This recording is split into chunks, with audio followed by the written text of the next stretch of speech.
I'm Dr. Laura Finn. I'm one of the co-chairs for the inaugural, first ever advocacy track here at the Cancer Advocacy Group of Louisiana Conference. We figured we're an advocacy group, so this should actually be probably one of the pathways we discuss together and we explore yearly at our conference. My co-chair is Dr. Melanie Sheen. She was one of our breast oncologists at Ochsner MD Anderson. I'm one of the hematologists at Ochsner MD Anderson. We've both been involved in both local and national societies for cancer advocacy work. So this was very important to both of us that we got to be involved in the first ever of this type. So I'll start with this greeting and a good morning. Congratulations on finding us in the basement and making your way down here. We'll make this as a comment for improvement for next year, but I'll let you know now there's no beverages or bathrooms down here. So you gotta make your way back up the escalator to kind of refresh any beverages or snacks you may need. If you hadn't found them yet this morning, when you get to the top of the escalator, instead of making a left at exhibit hall, make a right, go down some stairs, around the corner, near some elevators, the bathrooms are back around there. And we understand if you gotta get up and go for refreshments or a biology break, whatever you need.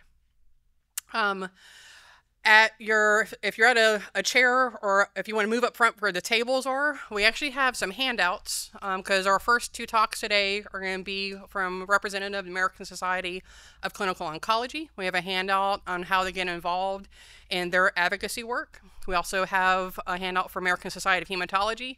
We'll be speaking on their national work, and so kind of have some tips on how to get involved. And then also, if there's notepads in the back, but also handed out as many index cards as I had, because one thing we want from the group is you're hearing the presentations, hopefully you start having some thoughts and ideas.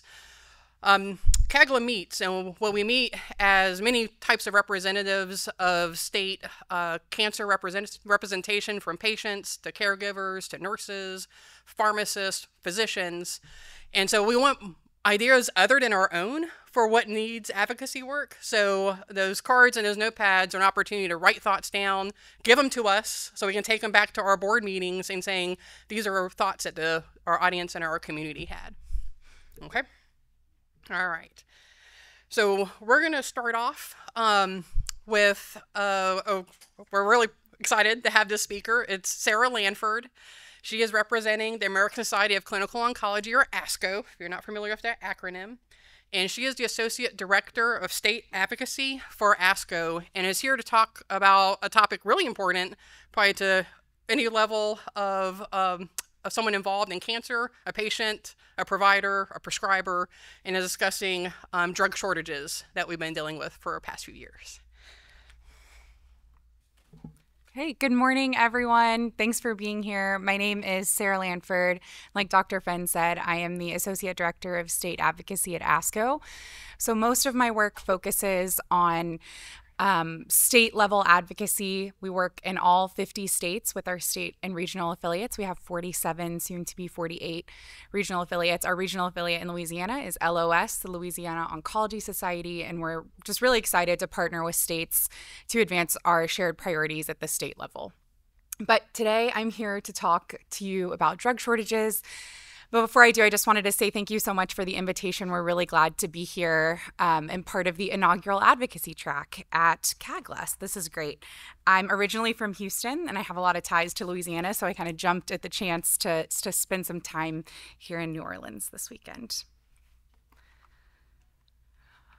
So what we're going to do today is talk a little bit about the history of drug shortages, what we did during the 118th Congress, and then where we see our work headed in the new 119th Congress that was just sworn in January.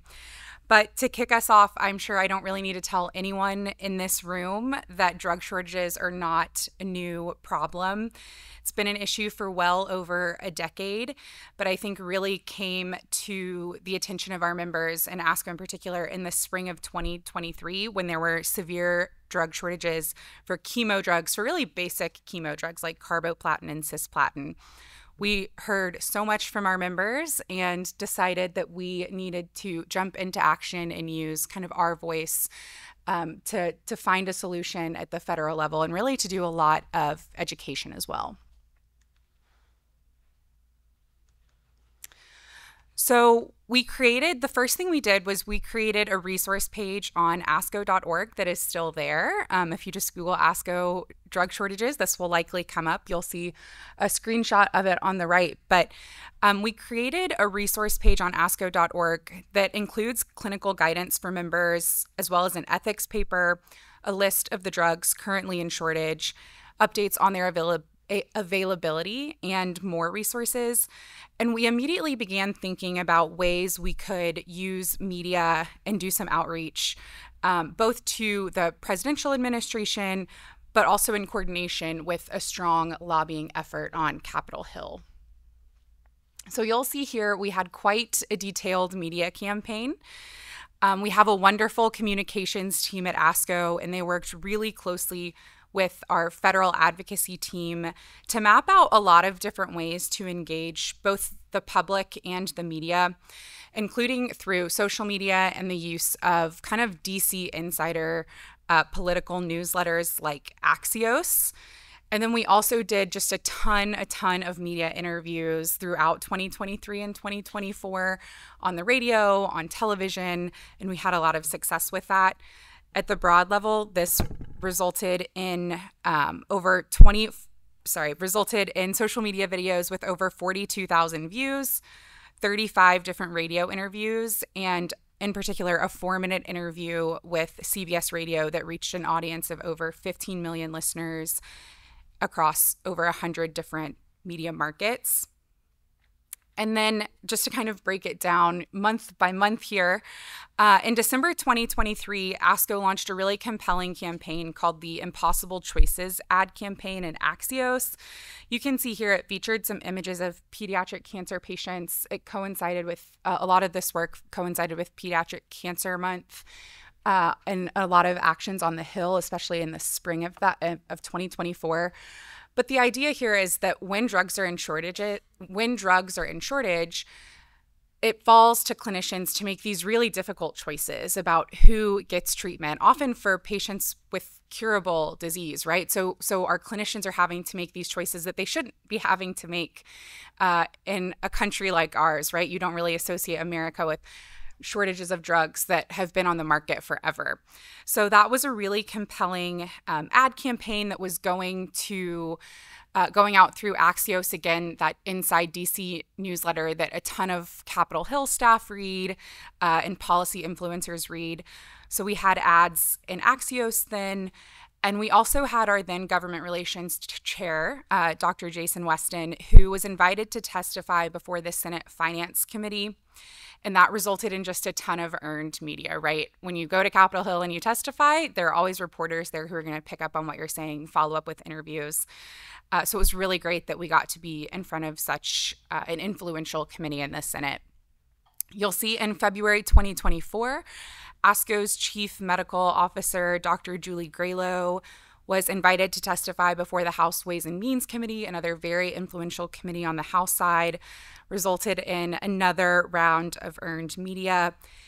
And then in April 2024, ASCO launched an open letter campaign that resulted in just under 700 clinicians signing on to a letter urging their members of Congress to take comprehensive action to address drug shortages, leading again to another wave of organic media. And that was coupled with a lot of paid social media that we did, kind of pushing this message to geographic areas where we knew members of Congress were. In June 2024, at ASCO's huge annual meeting in Chicago, we had a fireside chat with Mosaic Video, who was responsible for doing this fantastic video campaign. I encourage you to go look at that on ASCO's Instagram. Just really compelling personal stories from some of our advocates at ASCO. And we also had a huge pillar display, which you can see here. All of this was a way to kind of let our members know that we're focused on the issue, that it's one of our top advocacy priorities, but then also encouraging them to get involved, to sign on to things like that letter, to contact their members of Congress. And of course, the June 2024 annual meeting came with a lot of organic social media from our members. And then finally, in September 2024, we launched yet another round of ad campaigns and did another radio tour to a lot of success there.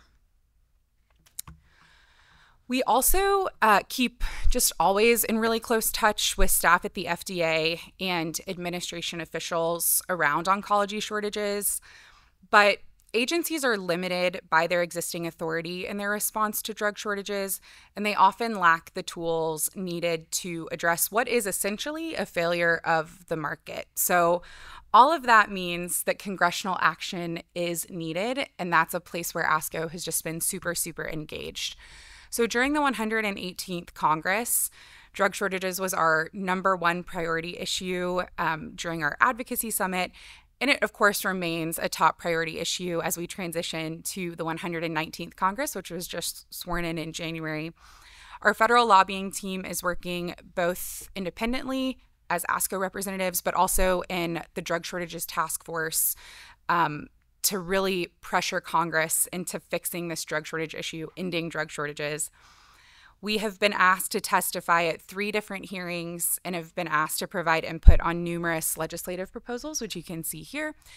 And we've submitted comments for the record for congressional hearings and have responded to formal RFIs, requests for information, and white papers.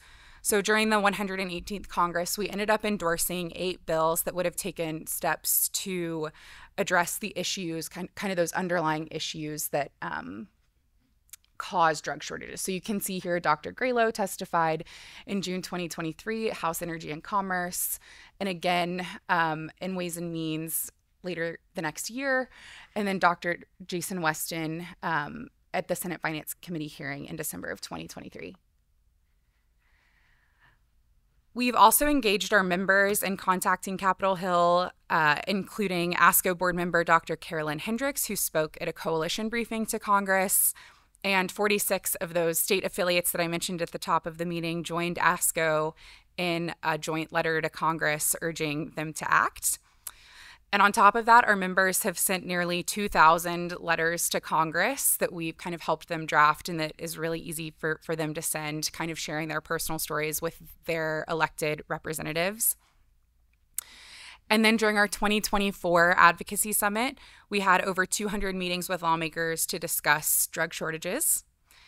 And this issue is also a top issue during our Advocacy at Home meetings, which is when our members kind of meet with their lawmakers when their lawmakers are home for in-district meetings. So all of this resulted in a ton of introduced legislation during the 118th Congress. You can see here there were multiple bills introduced on both the House and Senate side in these kind of key committees, House E&C and Ways and Means and Appropriations, and then on the Senate side, Help and Appropriations, Finance, and then Homeland Security and Government Affairs.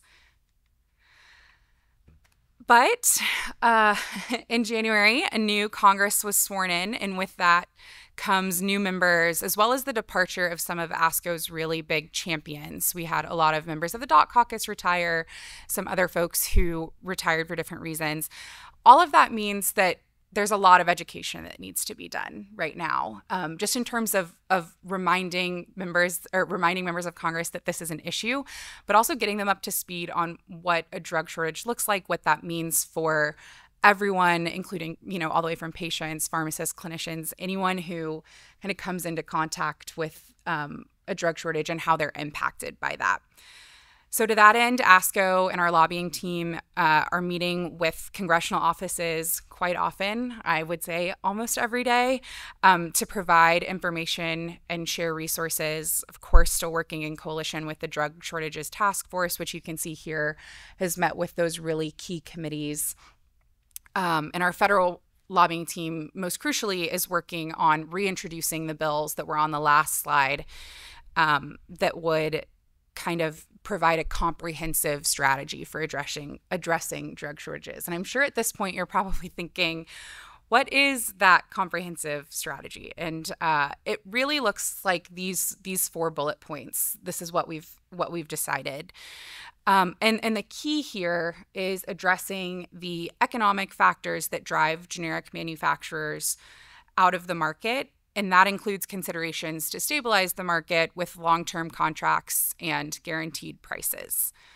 We also think we need to reward reliable U.S. manufacturing of critical and supportive medications and raw materials, again through price stabilization and investment in continuous manufacturing or other advanced manufacturing for critical drugs and active pharmaceutical ingredients. I think we know from COVID how important it is to manufacture APIs here in the United States. And then, critically, we think that the FDA needs more visibility into the supply chain so that they can, kind of predict drug shortages earlier and respond to potential shortages earlier, and coupling that with relaying information about potential shortages to health systems and providers so that they in turn can prepare for and mitigate any potential supply challenges. So with that, you can see here that there's a lovely QR code on the screen. If you're so inclined, you can scan it, and it'll take you to one of those kind of pre-drafted letters, if you're an ASCO member, that you're able to then send to your exact member of Congress, the member of Congress who represents you. And again, this will be a huge, huge priority during our upcoming legislative summit, which is taking place, or advocacy summit, which is taking place in just about a week. So we're super excited to return to Congress with this message. We know there's a lot going on in Congress right now. So it's really, really crucial that we kind of keep up this drumbeat. We think we have a really important voice here. Everyone is impacted by cancer. Cancer is a very bipartisan issue. So we really rely on our members to share their personal stories with their members of Congress, and to put that pressure on them to focus on finding a way to not only mitigate drug shortages, but ultimately prevent them from ever happening again in the first place. I did just want to flag, like Dr. Finn said, we do have an ASCO advocacy handout at the tables if you'd like to take that with you. But this is just kind of highlighting all of the work that we do kind of comprehensively to interact with lawmakers, regulators. You can contact your lawmakers via the ACT network, which is where this takes you. But you can also participate in our Advocacy at Home program, which is the program I mentioned, where you meet with lawmakers in district, so you don't have to travel to DC. You can do it kind of in your own time here in Louisiana. If you're an ASCO member, we encourage you to give to the association PAC. That's a wonderful opportunity. And last year we had 47 of our 49 candidates win election, which was great, a 95% success rate there. Again, our annual summit is coming up. I think we're fully at capacity for that, which is wonderful. It'll be our biggest advocacy summit yet. But then we also encourage you to advocate on social media. We have a wonderful presence on Twitter or X, whatever you want to call it. We encourage you to engage with us there, and we often share our advocacy victories there using the hashtag ASCOadvocacy. And then, of course, stay connected to us via our newsletters and on social media. We love to see what our members are doing, and we love to hear from them about ways that they want to get engaged. And then I'd have to obviously put in a plug for being engaged at the state level. I think at a time like this, when Congress is focused on a lot of different things, I think states have such a powerful place in our policymaking sphere. State lawmakers are often very, very accessible in a way that might surprise you. So you can really kind of share with them what you're working on, what your concerns are. And I know CAGLA and LOS have had tremendous success at the state level in the past few years. So I just wanted to put a plug in for that. But that is the end of my presentation. Again, super grateful to be here, and I'd be happy to try to answer any of your questions.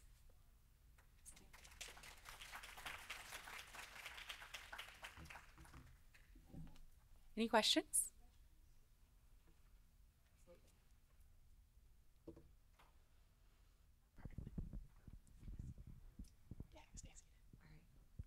Good morning. Good morning. I'm Cian Falconer from the Tulane Cancer Center. My question is ASCO, particularly in terms of Louisiana. Mm-hmm. We are in a unique position considering that our congressman from Louisiana 4 is the Speaker of the House. Mm-hmm. Steve Scalise has a big name and is a cancer survivor. Bill Cassidy's a doc, and he chaired the HHS Secretary's Vetting Committee. How exactly, how would ASCO advise us to what tact should we take? And then the follow-up question would be, as ASCO's committee is working through your legislative priorities, how have the changes to HHS, to NIH, how is that going to impact it? But the question about our representatives is one I'm probably going to ask to almost every speaker, because I want to figure out how we can leverage this better. Yeah, no, that's a great question. And Congress has what they call the Doc Caucus, full of members who are doctors, and we have a wonderful relationship with the Doc Caucus. There's Republican Doc Caucus, Democratic Doc Caucus, and through our PAC, we're able to meet with them a lot at meetings. I will say Dr. Sheen, for example, has met with those offices that you mentioned during our advocacy summit. But if you're an ASCO member and you're interested in meeting with those offices, we would love to set up meetings with you and those members. They're much easier to do in district, so you don't have to leave Louisiana. We're happy to do all the legwork behind setting that up, and then we can provide you with at least ASCO's talking points. So we really try to make it as easy as possible for our members. We can say, here's what we're really concerned about. Here's what they've said on this issue.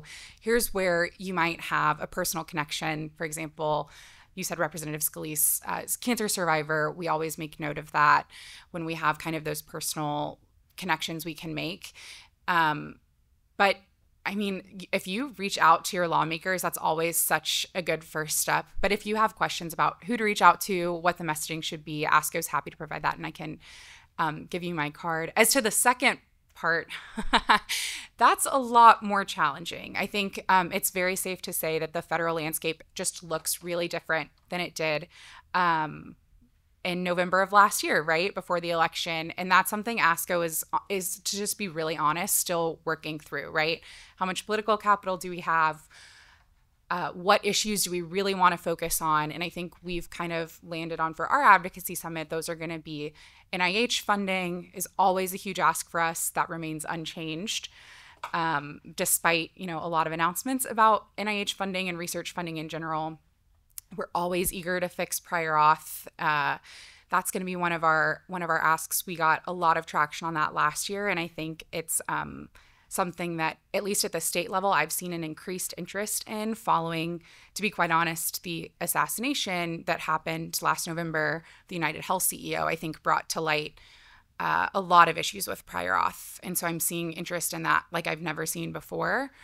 So prior auth, NIH funding, and then drug shortages, like I mentioned, will of course round us out, because we really feel like we made a lot of headway with that. We got so much done last year, and now it's just keeping that drumbeat going. So I was saying earlier, like, administrations change and we have to be flexible. And luckily, ASCO's federal team, especially our regulatory team, has wonderful relationships with the federal agencies. So we'll continue to utilize those and advocate in the best way that we can. Thank you for your question.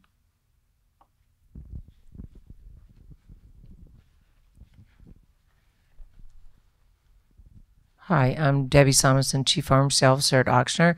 I have two questions for you. One, is ASCO involved with the End Drug Shortage Alliance, a national shortage alliance that's multifaceted? That's a great question. And I would honestly have to ask our federal lobbying team, but I know that they're working in coalition at the national level with so many different organizations. So I would assume yes, but I don't want to say yes without talking to them, but I can shoot them an email and ask. Yeah, because that group is, they have federal, they have manufacturers, they have hospitals. I mean, it's kind of like, it was started by a GPO group, but it is, they've got many arms to it and are really getting traction with the federal government. So that one. The second one is, in our state, we're lucky because CAGLA helped us pass the white bagging, legislation that's here. But I still hear, and we still have problems when you're talking about prior auths. Yep. I mean, to this day, I still have payers that will try to force the patient to go through the pharmacy benefit side for things that they can't administer themselves. I mean, it's just ridiculous. But, in other states, they have lots of problems with that. We're lucky because I can say, hey, you can't do that in this state as nicely as we can, but we still see it. Yeah. So I was wondering what ASCO has to do with that, because Yes. that's got to be the worst for our patients, I think. Yeah, that's a great point. And congratulations to y'all for passing a white bagging bill. I know it's something we've really picked up our advocacy on in the past year. We just had a white bagging law become law in Mississippi. So I think they were probably inspired by y'all. We worked really hard with our affiliate there on that. I think one thing to realize about the way our government works in general is that any state law is only going to ever apply to 20 to 40% of the population, right? And that's any state regulated plan. So it can be really frustrating to pass a really strong state law, but then it not apply to anyone on an ERISA plan or anyone on a Medicare plan. So that's always a big challenge. And oftentimes clinicians don't know what type of plan that their patient has. So that's just one thing to flag. But in terms of the work ASCO does on prior auth, it is multifaceted. It's both at the federal level, but also at the state level. I do all of our prior authorization work at the state level for ASCO, and I can tell you we are monitoring over 100 state prior authorization bills. We've sent over 50 letters on this issue to different state houses. Like I said, there's so much focus on it, and those bills range from everything from like transparency requirements. So just what even is the plan requiring, and requiring them to put that on their website in plain language so that patients and clinicians know. But then everything, as broad and wide ranging as ending the use or prohibiting or monitoring the use of AI in prior auth now, right? Like that's a big thing we see coming down the pike, and how are insurers, going to protect against just automatic denials using AI. So that's something we're monitoring. Interesting programs like the gold carding program, where clinicians with a big track record of approval for prior auth can kind of skip those burdensome processes.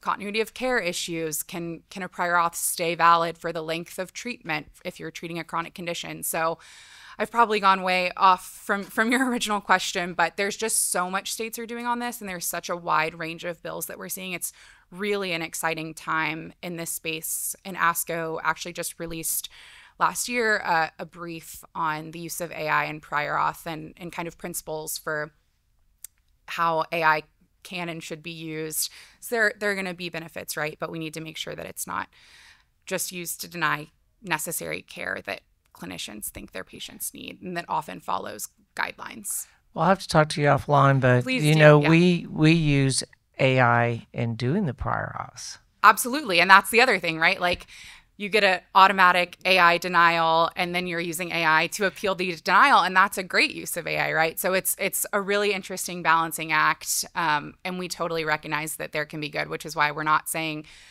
don't use it at all, but we just need to be really thoughtful about how we're using it. Sarah, can I just jump in with this? Just kind of going into like the advocacy work at the state level. So effective January 1st last year, there was some legislation that got passed at the state level in the 2023 session that became active January 1st, 24. For prior authorization at the state level, mandating that insurers have smaller time frames, be more transparent about their authorization process. And that's something that's currently ongoing from a state advocacy level that we're still working on, trying to really eliminate a lot of the Medicare Advantage plans where Medicare is a no prior auth needed, but the Advantage plan must have a prior auth. And like we can all think about that, not even for a fraction of a second, and say, well, that doesn't really make a whole lot of sense. And that's really where kind of the movement is working right now at our state level. And I'll just say, I think one of the frustrating things I encounter in state work is that a state will pass a wonderful law. So for example, Wyoming passed a really comprehensive prior auth law last year. It went into effect July of last year, but we were hearing from our members that the payers are not, abiding by the law.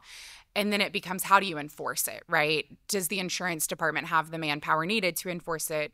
And ultimately, it requires people who are experiencing the problems to report to the insurance commissioner, which then I know is an added burden that we were trying to do away with. But I really encourage you, if you run into issues with something that you think or know is illegal based on a new law that's been passed, the best way to bring that to the attention of the state is to file a formal complaint with your insurance department, whatever that process looks like. It's different by each state, but these entities are usually regulated by the insurance department. And in some states, if they get a complaint, they're required to investigate that complaint. And so if they get enough complaints, they can then take action. I know that's not the best course of action. It's not quick, it's not easy, but I think that's what it's going to take in a lot of these states. Thank you so much. I know I'm at time. Thanks, y'all. If you want to talk, I'll be right up here.